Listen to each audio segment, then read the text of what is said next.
Look, I think this was the pick that Trump was going to make if he felt confident of victory in November. You and I discussed this. There were picks that were more unifying in terms of bringing the entire Republican Party together, including the old guard Reagan wing, whose votes matter. And then there were votes that were more geared toward where the party has gone under Trump. Vance is that pick. And I think the only issue with his comments is that if your goal is to persuade, and as Haley Barbour, famous RNC chairman, likes to say, grow the party, then you want to persuade and make everybody feel as though you're speaking to them. Sarcasm doesn't work in that case. Roma, did the campaign know about this stuff? Had they figured this out in the vet and calculated it into their decision? Well, the Trump campaign certainly did their vetting process, and they chose JD, as they should. He's a wonderful candidate to be on the ticket with President Trump this election cycle. And I'll just say this. The people that are voting for President Trump, they love that sarcasm. That's what they live on. And so I think it's no surprise that you'll get a little bit of that from JD. And the media smear campaign against him has been going since the day we announced he would be on the ticket. That's not a surprise either. So, you know, the Democrats this week have spent their time trying to dismiss the border czar title from Harris's background. We know that she has to claim that, just like she has to claim the entire Biden-Harris record as her own. They had a huge problem in the beginning of their ticket as well. Her numbers were very, very low. So, you know, this is not something that is unusual for a ticket. Yeah, and to be fair, that all of a sudden when you get on the primetime stage, it gets a little bit different. David, you and I both see this. And running for Senate is way different than running for president in a general election. Anthony Scaramucci, did you guys work together at the White House? We did not. He was only there for 10 days. 10 days. Well, or 2 years. Right. I was there for 3 years. One Scaramucci. Here he was on CNN. He may or may not make it to November 5th, JD Vance. You think Trump could maybe replace him?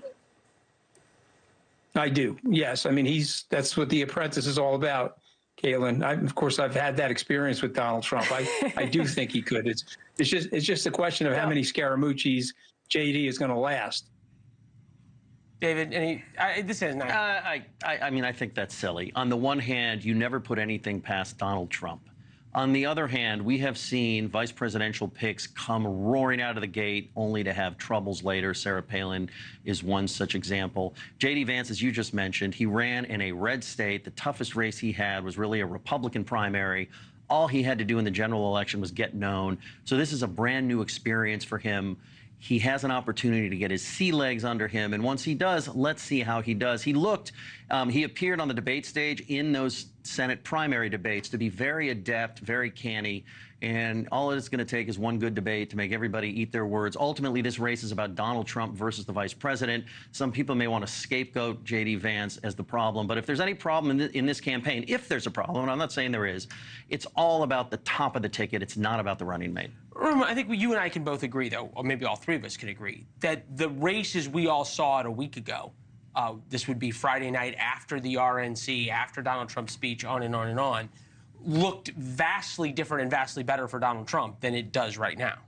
Well, that started arguably after the CNN debate, right? So you saw a rise with all of the support of the Trump ticket, even before we made the announcement with JD added to it. So I think we're going to see a lot more of that. But of course, Harris is going to have a little bump as soon as the announcement came. They really haven't had a candidate running for months now, and the people have not been behind Biden for months now. So of course, they're going to see some support for her.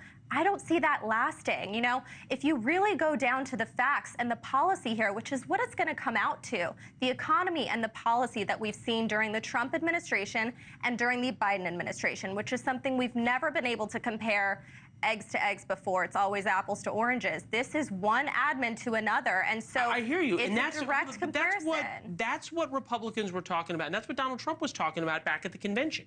That's not what he's talking about right now. He's back into social media posts, personal attacks against Kamala Harris, on and on and on. He's not talking about issues anymore. Well, to be fair, I think the left started the personal attacks against JD, and he wants to have his running mates back, as he should. But Kamala Harris cannot get away from her record, and her record is very clear. A nonpartisan poll has her as the most liberal Most liberal senator in 29. Then they took it down. Exactly. Most I don't know if liberal you saw it. senator. Thanks for watching. Go to joinnn.com to find NewsNation on your television provider. And don't forget to click the red subscribe button below to get more of NewsNation's fact-driven, unbiased coverage.